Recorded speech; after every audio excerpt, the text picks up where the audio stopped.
it is a nightmare. It's so horrible. I just want this to be over. Never will think it's going to burn like that. Well, California wildfires burning out of control, forcing thousands from their homes. Jonathan Hunt live from the fire line. He's in Lake Elsinore, California. He is east and slightly south of Los Angeles. Jonathan, what's happening? Well, Bill, the holy fire is exploding right now. You might remember 24 hours ago, you and I were talking, Bill. It had doubled in size from Wednesday to Thursday, from 4,000 acres to just about 9,000. Well, overnight, it has doubled again to something like 19,000 acres now.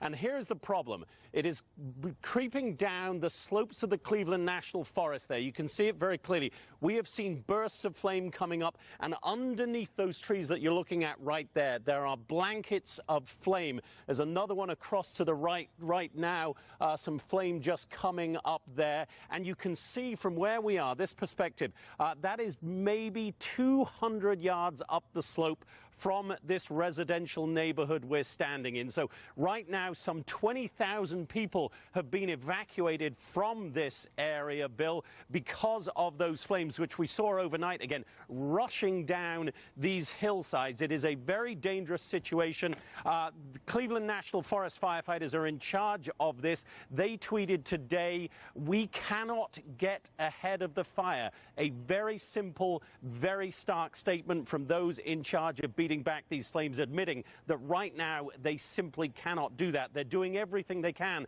to protect properties. They're doing a good job in that sense, but it's an extremely dangerous situation. This was all started, by the way, according to authorities, by a 51-year-old man called Forrest Clark. He lived in a cabin up in the woods here, and before he was arrested, but after the fire started, he was actually caught on camera berating firefighters who were near his home, accusing them of stealing money from his property. Forrest Clark, by the way, was due in court yesterday to be charged with starting this fire. He apparently refused to leave his jail cell. Not clear exactly what authorities are going to do. They obviously can at some point force him into court, and they will do that. If convicted, by the way, he faces life in prison. But that legal battle is one for another day. The battle right now, Bill, very much here on the front lines of the holy fire, trying to stop these balls of flame coming further down these hillsides behind me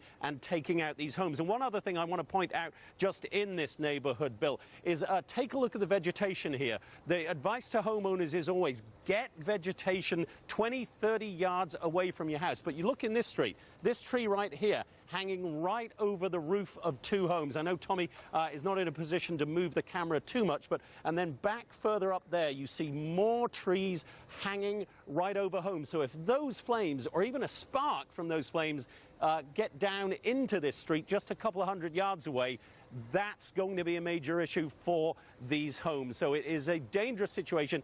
Calm right now in terms of wind, Bill, but we're told the winds are going to pick up later today, and that is the worst nightmare for firefighters. All right, Jonathan Hunt, you're on it for us. Thank you, sir, very much.